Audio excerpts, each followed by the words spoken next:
히브리서 11장 17절 말씀. 아브라함은 시험을 받을 때에 믿음으로 이삭을 드렸으니 저는 약속을 받은 자로 돼 그 독생자를 드렸느니라. 저에게 이미 말씀하시기를 내 자손이라 칭할 자는 이삭으로 말미암으리라 하셨으니 저가 하나님이 능히 죽은 자 가운데서 다시 살리실 줄로 생각한지라. 비유컨대 죽은 자 가운데서 도로 받은 것이니라. 네. 아브라함이 하나님의 명령을 받았는데 이삭을 번제로 드리라는 참 기가 막힌 이런 명령을 받았습니다. 무슨 명령이고 하니 이삭을 번제로 드리라는 겁니다. 번제는 태워 죽이는 겁니다. 죽여서 태워서 완전히 흔적 없이 죄로 만드는 것이 그것이 번제요. 우리가 하나님 앞에 번제를 드린다는 것은 하나님을 위해서 나를 죄처럼 완전히 태워 없애는 겁니다. 죽음을 불사하고 하나님 앞에 자기 생명을 바치는 것이 그것이 번제요. 주를 위해서 십자가를 지는 것, 주를 위해서 죽는 것, 주를 위해서 희생하는 것. 그래서 5가지 제사 중에 그걸 제일 먼저 레위 1장에다가 기록을 하셨습니다. 제일 어려운 겁니다. 제사 중에서도 이 번제의 비중은 최종 마지막 완성이 되느냐, 최종에서 완성이 안 되느냐는 그 결정은 십자가에서 결정됩니다. 사람의 주를 위해서 죽느냐 죽지 않느냐 거기서 결정이 되는데 이것을 가서 번제라 십자가라 그 말입니다. 자, 이 번제를 드리라. 너 외동 아들 독생자 이삭을 너는 죽여서 태워라. 하나님의 명령입니다. 하나님의 명령은 사람을 잔인하게 망하도록 다 죽도록 하시는 하나님이 아니라는 것을 우리 택자는 한없이 사랑하고 한없이 높이고 한없이 참 영생할 수 있도록 만드는 것이 하나님이신데 이삭을 번제로 드리라는 그 단순한 표면적인 그것만 보고 하나님의 명령을 따르면 사람이 다 죽는구나 이렇게 어떻게 보면 생각하기 쉽습니다. 그런데 이것을 우리가 바로 깨달아서 확신해야 됩니다. 하나님은 우리를 망하게 하는 하나님이 아니요, 죽게 하는 하나님이 아니요. 번제로 드리라는 것은 분명히 죽이라는 뜻인데, 태우라는 뜻인데, 그 뒤에 하나님은 부활이라는 이것을 염두에 두고 그 이삭을 번제로 드리라 그러는 것이지, 그 부활을 염두에 두지 않고 이삭을 번제로 드리라 했다면 하나님은 말을 어떤 약속이든 변개하는 하나님이 되어버립니다. 하나님 약속해놓고 나중에는 입장이 다르면 또 다른 변개를 해서 이렇게 고치는 이런 하나님이 아니시라. 사람이 보기에 하나님 변개했다 할 만큼 이렇게 보이는 것처럼 보이지만 실제로는 그렇지 않다. 하나님의 말씀은 1.1핵도 변치 않는 말씀이요. 하나님은 영원 불변하신 하나님이시요. 약속은 반드시 지키는 하나님이시요. 하나님은 아브라함에게 너 자손, 너가 날 외동 아들이 있는데 곧 나오면 그 아들로 인하여 큰 민족을 이루겠다. 큰 민족을 이루겠다. 그 아들을 통해서 이 약속을 아브라함은 믿었던 겁니다. 하나님을 믿고 아브라함의 하나님의 약속을 믿었다. 이삭은 반드시 이삭을 통해서 많은 자손이 날 것이다. 이삭의 당대에서 많은 자손이 날지 후대에서 많이 날지 그거는 표시 안 했지만 이삭을 통해서 자식이 나서 그 자식이 또 자식을 낳아서 나중에 큰 민족이 된다는 이 약속은 변하지 않는 겁니다. 하나님의 약속에 대해서 변하지 않는 사람이 되어야 됩니다. 우리는 하나님의 약속이 환경 따라 형편 따라 다 변할 거라고 생각하는 사람은 그 사람은 하나님을 따라가지 못합니다. 왜? 약속에 대한 소망이 흐려져 버리면 그 사람은 순종을 하지는 못한다 그 말입니다. 그런데 아브라함은 이삭은 반드시 이삭을 통하여 많은 민족을 나게 한다는 아브라함 허리에서 난 이삭을 통하여 이삭에서 난 그 자손이 큰 민족을 이룬다. 그것을 확정해요. 우리 하나님 말씀 하나라도 확정을 해야 됩니다. 예수님의 이 대속의 은혜도 확정을 해야 되지. 하나님께서 우리를 많은 자손을 이삭을 통하여 준다는 이것을 확정을 했는데 하나님이 여기에 뭐라 했습니까? 여기에 이삭을 번제로 드리라 했단 말이에요. 자, 이 말하고 하나님이 이삭을 통하여 큰 민족이 나오도록 한다. 이 말하고 모순되는 말입니까? 모순이 전혀 없는 말입니까? 사람들은 이것을 모순되는 말이라고 그렇게 생각을 합니다. 왜 그렇습니까? 이삭을 통하여 많은 자손을 준댔는데 이삭이 아직도 많은 자손을 놓지도 않았는데 이삭을 통하여 많은 자손이 돈다는 이거는 말도 안 되는 소리다 그 말이야. 그래서 아직 그 밑에 있는 아들도 나오지도 않았는데 이삭의 아들이 나오지도 않았는데 그 이삭을 번제로 드려버리면 죽을 거 아닙니까? 죽어버리면 이제 이삭에서 자식이 나오지 않으면 하나님의 약속은 거짓불이라. 하나님의 말씀을 믿을 것이 못 된다. 이렇게 생각하기가 쉬운데 아브라함은 그렇게 생각 안 했습니다. 이삭은 반드시 자식을 많이 놓을 것이다. 자손을 많이 놓을 것이다. 하나님은 이삭을 번제로 드리라. 이 두 가지가 모순되는 것 같이 보여도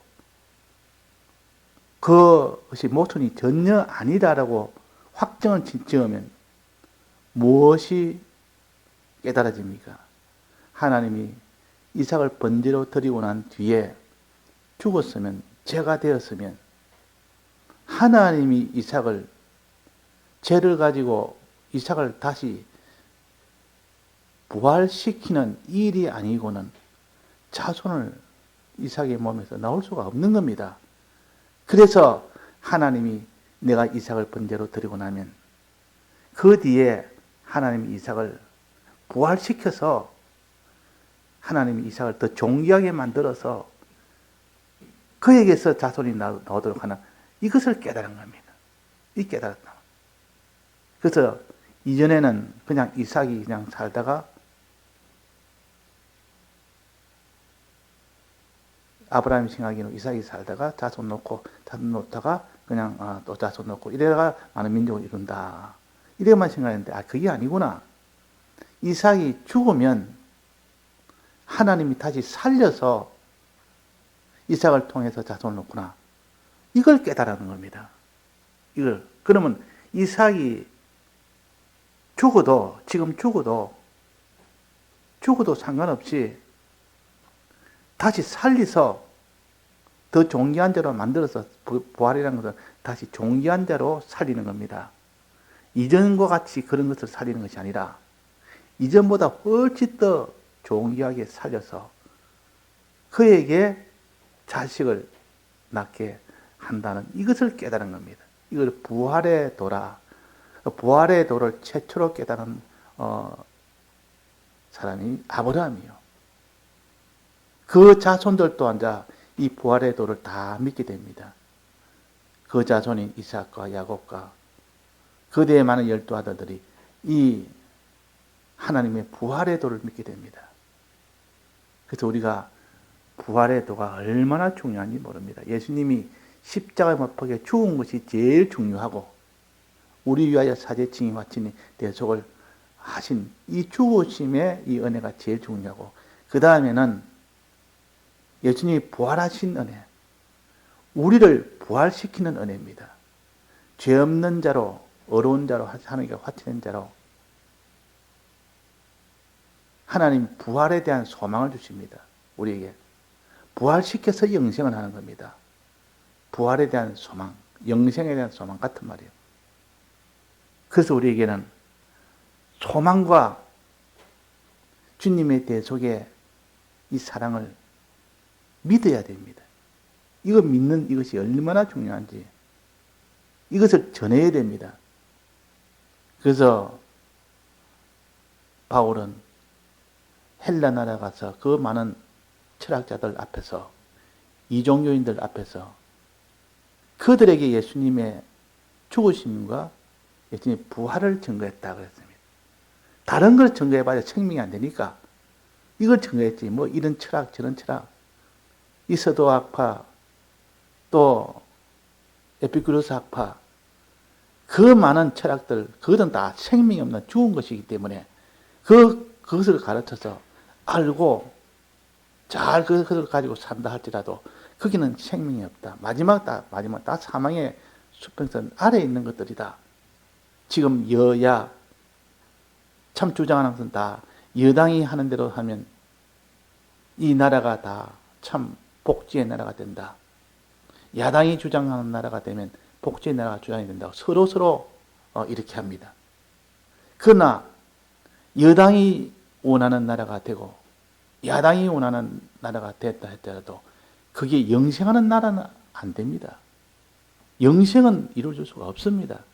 그런데 하나님은 우리에게 너에게 영생의 나라를 주겠다. 영생의 나라를. 부활의 이 생명을 주겠다. 이것이 하나님이시죠. 자, 그러니까 지금 정치에서 말하는 여야가 주장하는 것은 영생을 얻도록 하는 겁니까? 천국을 얻도록 하는 겁니까? 그런 것은 아니요. 그것은 아무리 복지의 나라가 된다 할지라도 선진국이 된다 할지라도 그거는 마지막은 사망의 것이요. 그래서 부활이라는 것은 이 세상에서 찾아보지 못하는 이 부활의 도를 하나님이 아브라함에게 이삭을 번제로 드리라는 요 명령으로 인하여 아브라함이 그것을 깨닫도록 한 겁니다. 그 후손들도 깨닫도록 한 겁니다. 지금 우리도 이 부활의 소망을 가지고 너는 하나님을 믿기도 하고 순종하기도 하고 자기를 드리는 십자가도 지고 그렇게 해야 되는데 부활의 도를 소망하지 않는다면 십자가의 주님 죽으심의 십자가를 이것도 믿지 않는다면 그 사람은 하나님의 뜻대로 행할 수도 없고 자기를 다 드리는 이 일은 불가능합니다. 그래서 부활의 도를 깨달으라. 부활의 이 소망을 너는 소망해라. 또 대속의 이 사랑, 주님의 죽으심의 사랑을 너는 믿으라. 그래서 믿음과 소망. 이 믿음과 소망을 가진 채로 뭘 해야 됩니까? 사랑을 해라. 하나님도 사랑하는 이 행함을 해야 되고 사람도 사랑하는 이 행함을 해야 되고, 죄를 짓지 않은 이 행함도 해야 되고, 이 행함을 가질 때는 자기가 다 해서 행하는 자가 되어야 된다. 이렇게 해서 우리에게 가르칩니다. 자, 이삭을 번제로 드릴 때는 아버지의 뜻대로 행하는 것인 동시에 이삭을 사랑하는 것도 되고, 하나님을 사랑하는 일도 되고, 자기 있는 제일 생명보다 귀한 십자가를 지는 일도 되고, 다 되는 거 아닙니까? 그러니까 하나님이 이삭을 번제로 드리라. 요 말씀 안에 부활의 도를, 이민에 있는 이 부활의 도를 가르치면서 너는 하나님 명령대로 순종할 때 소망을 가지고 주님이 내 속에 죽으심의 믿음을 가지고, 믿음과 소망을 가지고 하나님의 명령대로 행해라. 그 명령 중에서도 어떤 명령? 하나님을 사랑하는 명령. 하나님이 아브라함에게 이삭을 번제로 드리라는 그 명령에 순종하면 하나님을 사랑하는 것이요. 명령대로 순종했으니까. 또 이삭을 번제로 드리면 이삭을 이전보다 더 좋은, 부활시켜서 더 나은 것으로, 좋은 것으로 부활시키니까 이삭을 사랑한 것이요. 그렇지 않습니까? 그래서 이 사랑하는 사랑을 하되 다해서 해라. 하나님 사랑할 때 마음 다하고 힘 다하고 뜻 다해서 사랑해라 그랬고, 이웃을 사랑할 때도 내 몸처럼 사랑해라. 다해서 해라. 이삭을 번제로 드린 것은 자기 목숨을 다해서 하는 것과 같습니다. 이삭은 자기 목숨이요. 자기 목숨보다 더 귀하게 여깁니다. 내가 차라리 죽으면 죽었지 이삭은 살려야 되겠다는, 이것이 부모 마음 아닙니까? 그러니까 이삭은 자기 생명을 받습니다. 자기 생명을 드리는 겁니다. 이삭을 드린 것은. 그래서 이 십자가의 도도 가르칩니다. 너는 십자가를 지고 가라. 너 생명을 바쳐서 주님 옆에 순종생활해라. 이것을 우리가 다 알 수가 있습니다. 이것을 우리가 배워서 나도 아브라함처럼 이런 믿음과 소망과 하나님 뜻대로 순종하는 순종과 충성과 하나님 사랑, 이웃 사랑하는 사랑과 이것을 변함없이 생명 들여서 일을 아브라함처럼 나도 해야 되겠다. 아브라함 같은 그런 최종의 그런 결말이 되도록 해야 되겠다. 이 소망을 가지는 사람이 참 복 있는 사람입니다. 자, 하나님은 이런 믿음을 가지고 부활에 대한 소망을 가지고 또 하나님 명령대로 순종하는 것을 하는지 안 하는지 보자. 이것이 환난입니다. 이 세상의 모든 환난은 하나님이 시험하시는 시험이라고 말해요. 아브라함이 정말 날 믿는다 한데도 정말 믿는지 한번 보자. 소망한다 하지만도, 내 약속을 소망한다 하지만도 정말 소망한지 한번 보자. 이래서 현실로서 시험을 합니다. 그래서 한번 명령을 해보면 시험은 반드시 명령에서 나옵니다. 왜?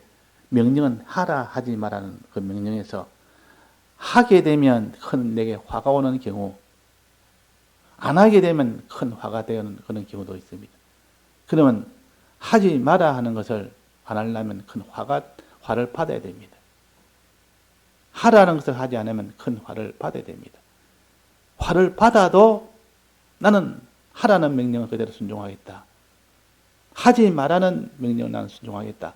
이런 사람은 필연적으로 십자가를 질 수밖에 없는 겁니다. 십자가를 안 질라 그러면 주님 명령을 버리든지, 주님 명령을 지키려면 십자가를 지든지, 둘 중에 하나를 가지고 현실에서 하나님이 시룹니다. 시험하는 겁니다.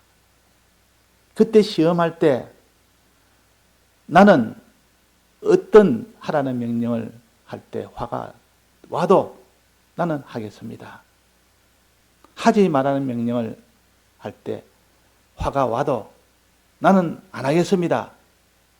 그런 사람이 되는지, 그렇지 않으면 화가 오니까 하나님 명령을 버려버리는 그런 사람이 되든지, 이걸 시험하는 겁니다. 시험하는 거.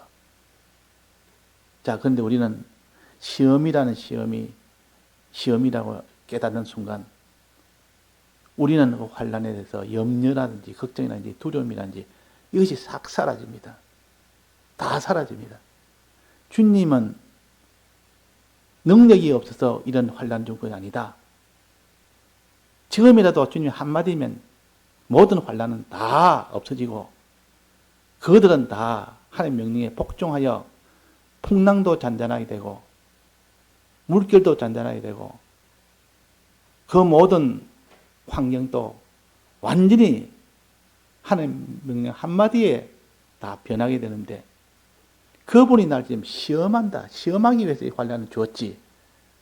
하나님 환난에 못 이겨서 준 것도 아니고 하나님이 우리를 시험하기 위해서 주었다. 두려울 것이 아니라 하나님 날 시험하는데 시험에서 합격하느냐 불합격하느냐 그것을 지금 하나님 살피는 것이지, 내가 죽고 안 죽고 망하고 안 망하고 가난해지고 부강해지고 그런 문제가 아니라는 것이요. 자, 그래서 하나님께서 우리를 늘 시험하신다. 환난은 시험이다. 요거 하나 깨달으면 환난 이길 수가 있습니다.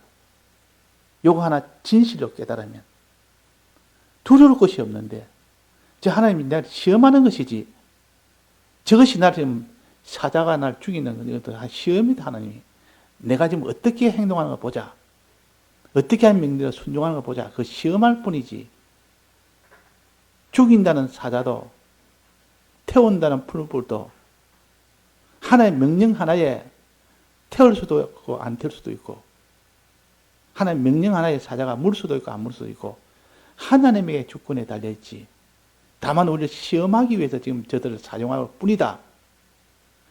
이것을 깨달은 다니엘과 이것을 깨달은 세 친구는 두려워 안 했기 때문에 그 명령에 순종을 했습니다. 다니엘은 하라는 명령에 순종을 했고, 세 친구는 하지 말라는 그 명령에 순종을 했습니다. 우상숭배하지 말라는 그 명령에 순종한 것이 세 친구요. 기도하라는 이 명령에 순종한 것이 다니엘이요. 그런데 기도하라고 한 기도 그대로 하라는데 하면 생명을 빼앗겠다고 사자굴에 집어넣겠다고 하니까 이 사자가 무서워서 이렇게 명령을 순종하지 못하고, 또 우상숭배하지 말라는 이 명령을 했는데 풀불에 집어넣는다 하니까 풀불이 무서워서 그 사람이 우상숭배를 하게 되는 이 사람이 될 수밖에 없는데도 다니엘과 세 친구는 두려워하지 않았습니다. 하나님은 불보다 더 큰 능력을 가졌고 사자보다 큰 능력을 가졌고, 그분이 명령하면 풍랑도 잔잔해지고 오병이의 이적도 하나님이 베푸는 하나님이시오. 없는 곳에 천지를 6마리 지으신 분도 하나님이시오. 그분의 전지전능을 믿고 그분이 지금 시험한다. 그 크신 분이 지금 시험할 뿐이지, 보자. 두려워하는 걸 보자. 나를 두려워하는지 이 환난을 두려워하는지 보자. 보니까 하나님을 두려워하는 것이 아니라 환난을 보고 두려워하는 그 사람을 보고, 너는 환난이 두려우면 결국은 환난 따라 움직일 거고 내가 두려우면 나를 따라 움직일 것이다. 자, 다니엘과 이 세 친구는 어디 따라 움직였습니까? 하나님 따라 움직였습니까? 풀무 따라 움직였습니까?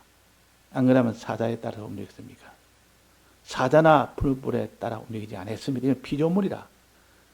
하나님 앞에 지음을 받았고 하나님 앞에 매여 있는 피조물에 나는 순종 안 한다. 그 피조물은 오직 하나님이 주인이고 하나님이 주권자인데, 주인이 있는데 주인보다도 그 밑에 있는 종들을 더 무서워한 네가 있느냐? 주권자란 말은 하나님 주인이란 뜻이요. 주인 마음대로 하는 것이지 사자가 지 마음대로 물관목을 못합니다. 풀뿌리 태우고 안 태우고는 자기가 임의로 못합니다. 하나님이 태워라 하면 태우는 것이고 태우지 말하면 풀뿌리라도 못 태웁니다. 머리카락 하나 타지 않았고 그런 냄새도 나지 않았다. 자, 이것은 주권은 어디에 있다? 하나님에게 있다는 거죠. 그 하나님이 무엇을 한다? 시험을 한다는 뜻이요. 자, 이걸 우리가 평안할 때 이걸 깨달아놔야 됩니다. 평안할 때 확증을 해놔야 됩니다. 풀뿔은 하나님에게 복종할 뿐이요. 사자도 하나님에 복종할 뿐이지 사자가 단독으로 자기 임의로 내가 사람을 물러주겠다 이렇게 못합니다. 불이라도 하나님이 허락 맡아야 하나님 허락해서 태우지. 아무리 불이 불길 속에서도 하나님이 태우지 마라 하면 못 태웁니다. 불이 자기 마음대로 못합니다. 머리카락 하나 거스르지 않은, 이것도 하나님 주권의 주인이 먼저 그거를 명령을 했기 때문에 그런 겁니다. 자, 우리가 하나님의 이적을 보면서 무슨 생각을 해야 되는 거 아니? 야, 저것도 하나님이 주인이니까 주인 뜻대로 모든 만물은 움직이구나. 주인 뜻대로. 그러니까 만물이 핍박을 하려 달아들 때 저 핍박하는 저들이 주권이 있어서 나를 해야 하는 것이 아니라 주권은 오직 하나님에게 있고 저들은 하나의 주권자에게 피동을 받을 뿐이다. 이런 깨달음과 이런 믿음이 있어야 풀무불이 두렵지 않고 하나님이 더 두렵고 사자가 두렵지 않고 하나님이 더 두렵지. 그래서 진사참배 때 너무 두려워가지고 거기서 진사참배 안 하면 감옥에 집어넣어서 고용을 합니다. 고문을 시킵니다. 그것도 장기간의 고문. 오늘 고문하고 또 내일 또 고문하고 오늘 고문을 견디할지라도 내일 또 고문을 또 한다 이러면 벌벌 뜹니다. 내일 당할 고문을 생각하니까 잠도 못 잡니다. 더 큰 고통이 온다고 생각하니까. 그래서 이 장기간의 고문은 인자가 거의 없다. 잠깐은 이길 수 있어도 계속되는 고문에 다 굴복을 한다. 그래서 목사님도 그때 진사참배 때 장기간의 고문에 다 넘어진 거 보니까 하나님 앞에서 앞으로도 그럴 수 있으니까 장기간의 고문은 고용을 이기게 해달라는 이 기도를 평소에 해놓은 사람은 그때 장기간의 고문이 올 때 그때 하나님 능력이 와서 도와주십니다. 첫째, 두려움이 없어야 됩니다. 하나님 외에는 더 큰 자가 없다. 이 장기간의 고문이라도 하나님이 허락했기 때문에 장기간이 왔지. 하나님이 허락하지 않으면 장기간의 고문이 오지 않는다. 지금 하나님 이것을 장기간의 고문이 오게 한 것은 시험하기 때문입니다. 시험하려니까 이런 장기간의 고문 속에서도 너는 진사참배를 하느냐 안 하느냐 이걸 시험하는 겁니다. 요 하느냐 안 하느냐는 무엇을 보고 합니까? 하느냐 안 하는 것은 거기서 그들을 두려워하느냐 안 하느냐 거기서 결정되지 않습니까? 두려워하면 그 모든 일본 정권을 바로 두려워하니까 그게 복종을 할 수밖에 없습니다. 그래서 우리가 환란 오기 전에는 하나님이 시험한다는 것을 준비를 안 한 사람은 그 시험할 때는 다 못 이깁니다. 하나님이 아브라함을 시험했다. 이 시험했다는 이것이 우리가 환란을 만날 때 굉장히 큰 위로가 됩니다. 큰 힘이 됩니다. 하나님 나를 시험하는 것이지 내가 어떻게 행하느냐 행함을 시험하는 것이고 십자가를 지느냐 안 지느냐 행할 때 십자가 지느냐 이것도 시험할 뿐이지 그 뒤는 하나님이 전적으로 다 책임을 지는 것이 하나님이시다. 하나님이 다 책임을 지지. 시험하는데 시험에서 오는 손해와 그런 모든 해는 하나님이 책임을 지신다. 더 좋은 것으로 시험 받기 전보다도 시험 당한 뒤에, 즉 시험에서 해를 받고 난 뒤에는 더 좋은 것으로 하나님이 해결해 주신다. 이것이 소망이에요. 우리 소망이에요.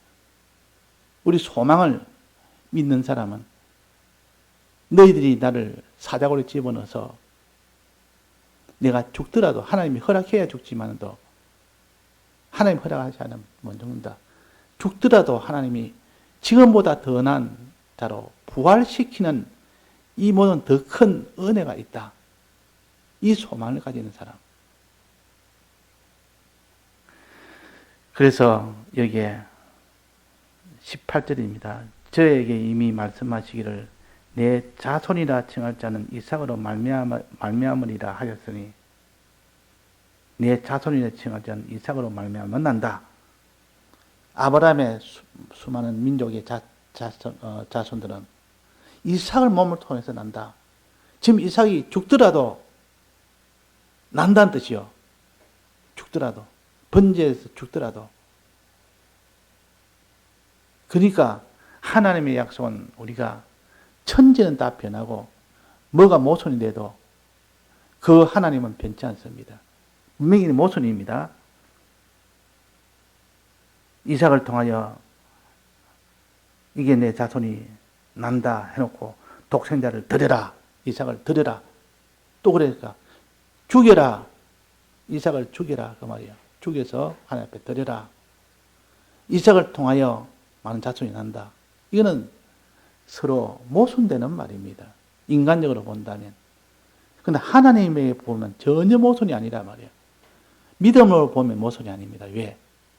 하나님은 전능의 하나님이기 때문에 이걸 다 버려버리면 모순이 되고, 하나님은 전지전능의 하나님을 믿는 사람에게는 모순될 게 전혀 없다. 하나님의 전능을 믿지 않는 사람은 이거는 완전히 모순이다. 어떻게 사람을 번제도 죽이는데, 죽어버리는데 그 몸에서 어떻게 많은 자손이 날 수가 있느냐. 이래서 하나님을, 성경을 믿기 못 된다. 그래서 성경을 한두 관지 보고 자기 주관 가지고 해석을 하다 보면 이거는 믿을 수 없는 말을 한다. 이건 믿기 못 된다 해서 성경 전체를 부인하는 경우도 있습니다. 제 모친이 예수를 믿고 난 뒤에 성경을 굉장히 많이 읽고 또 교회에서 성경이 있도록 이렇게 장려도 하고 이러니까 성경을 늘 필독도 하고 성경도 읽고, 필독하려면 성경 읽어야 될 거 아닙니까? 그러니까 안 읽던 사람이 성경 읽어보니까 참 성경이 기이한 사건들도 많단 말이에요. 그러다가 이 롯이 이제 불유황불에서 쫓겨서 그 두 딸하고 굴 속에 있다가 거기서 자식을 낳습니다. 이걸 보더니만은 어느 날 딱 말씀하시기로 나는 오늘부터 성경을 이제 안 읽으란다 이러나. 왜 그렇습니까? 그러니까 성경에 대해 그런 걸 기록할 수 있느냐. 우리 어머니는 유교적인 그 전통에서 평생을 살아왔던 분이라 성경 읽어도 그 각도로 보는 겁니다. 그 성경에 그 자기 딸하고 동침을 해서 거기서 자손이 나서 거기서 많은 민족을 이루었다. 이런 참 그것을 가르치는 것이 성경이면 이 성경은 잘못된 것이다. 자기 생각, 자기 좁은 유교적인 그런 관점에서 보는 생각이지 전능자 하나님과 하나님의 섭리와 하나님의 큰 약속과 이거 전혀 보지 못하는 그런 이유입니다. 그러면 성경을 나는 이 성경이 이런 성경이니까 나는 못 믿겠다. 그래서 이제 차근차근 설명을 근원부터 생각해서 성경은 이보다 우리 도덕을 가르치는 것이 아니고 이보다 훨씬 더 비도덕적인 것도 많은데 그것도 하나님이 부끄러워하지 않고 숨기지 않고 다 드러내서 기록을 해놨다. 이런 걸 있어도 숨겨야 될 것이 사람들은 이걸 다 숨기지만은 성경은 인간의 잘못된 것도 전부 다 기록을 해서 다 공개적으로 해서 너희들도 이렇게 잘못이 저질 수 있다. 롯이 그런 일은 너희들 하지 말아라고 이것도 하나의 거울로서 전해줬지. 이런 일을 해라는 것이 아니지 않느냐. 사람은 연약하기 때문에 하다 보면 롯과 같은 그는 망할 길로 걸어갈 수 있으니까 너희들은 망할 길로 걷지 말아라. 하나님이 우리에게 미리미리 경고하는 것이고 거울로서 보여주는, 잘못된 것을 보여주는 것이고, 그 성경은 삐뚤어진 길로 가지 않도록 하는데 유익하고 의의 길로 걸어가는데 유익한, 이것이 성경이다 그랬다. 그래서 디모데후서 3장 16절에 보면 성경은 그랬습니다. 교훈과 책망이나 이미 삐뚤어진 길로 갔을 때 그때 회개할 수 있도록 도와주는 것이 책망입니다. 그 다음에는 교훈과 책망과 바르게 함과 참된 길로, 거짓된 길로, 죄된 길로 가지 말고 참된 길로 가라는, 죄 없는 길로 가라는, 그것이 바르게 함과 그래요. 그 다음에 의로 교육하게 유익하니, 그 다음에 의로 교육해, 그 다음에 의의 길로 가라. 사람을 사랑하는 그 길로 가라. 마지막은 뭐랬습니까? 그 디모데후서 3장 17절에 보면 나옵니다. 선한 일에 온전케 하는 것이 성경이다. 선한 일에 온전케 하는, 유익되게 하는 것이 선한 일이 뭡니까? 하나님을 사랑하는 것이요, 하나님을 위하는 것이요, 하나님을 의지하는 것이요. 성경 읽으면 자꾸 하나님을 의지하고 하나님을 사랑하게 되고, 성경 읽으면 사람을 사랑하게 되고, 성경 읽으면 죄와 자꾸 멀어지게 되고, 성경을 읽으면 회개하게 되고, 성경을 읽으면 교훈을 받는다면 주님이 어떤 분인지 알고 믿게 되는 것이 교훈입니다. 성경에 예수님의 대속에 대해서, 하나님에 대해서 기록해 놓은 것은 전부 교훈이라 하고, 나머지는 이거 해라, 회개해라, 뭐 거룩한 행실해라, 또 어려운 일 해라, 선한 일 해라. 이거는 계명입니다. 계명. 계명은 하나님이 하라 하지 말라는 계명이고, 교훈은 하나님은 이런 분이다, 하나님 약속은 이런 것이다, 예수님은 이런 분이다, 예수님은 이런 것이다, 이걸 갖다 기록한 것이 교훈입니다. 이거는 믿어야 될 말씀이에요. 교훈은 믿어야 될 말씀. 우리에게 하나님이 약속한 것이 무엇이며, 하나님은 어떤 분이시며, 과거에 어떤 일을 하셨으며, 이런 것은 다 성경을 교훈적인 성경이라 그러고, 나머지는 하라는 것은, 하지 말라는 것은 전부 다 계명적인 성경입니다. 자, 이런 성경을 볼 때 여기에 독생자를 번제로 드리라 해놓고 너의 독생자를 통해서 많은 자손이 나리라, 이 말은 모순같이 보여도 모순이 아니라, 왜 아닙니까? 하나님은 전능자이기 때문에, 전능자를 믿지 않는 사람은, 전능자라는 이 교훈을 믿지 않는 사람은, 그래서 하나님이 창세기를 맨 앞에 둔 겁니다. 창세기는 모든 존재를 하나님으로 인하여 말미암아 만들어진 거 아닙니까? 그분은 전지전능이 없으면 만들지는 못합니다. 전지전능이 없으면 주권을 행사를 못합니다. 그래서 하나님을 믿으라, 이 말은 창세기에서 전지전능 하나님과 주권자 하나님을 믿으라는 뜻이요. 주님이 전지전능으로 창조했고, 주님이 전지전능으로 주권하고, 이제 대속은 그 반대입니다. 대속은 사랑이 아니고는 불가능한 것이 대속이요. 주님이 우리를 사랑하는 희생의 사랑이 아니고는 불가능한 것이 사랑이에요. 그러니까 전지전능의 능력과 주님의 대속의 사랑, 이 둘을 믿는 것이 하나님을 믿는 것이라. 그래서 하나님은 구약에는 크신 하나님, 신약에는 사랑의 하나님, 대속의 하나님. 그래서 크신 전능의 하나님, 우리를 십자가 주신 십자가의 사랑의 하나님, 이 두 가지를 같이 믿어야 그 사람은 온전한 믿음이 됩니다. 온전한 믿음.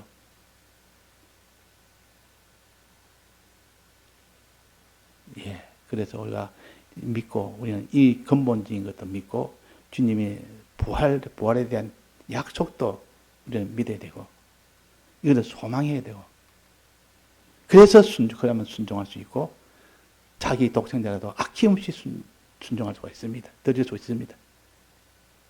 예, 다 같이 통성으로 기도하시다가 자유하시겠습니다.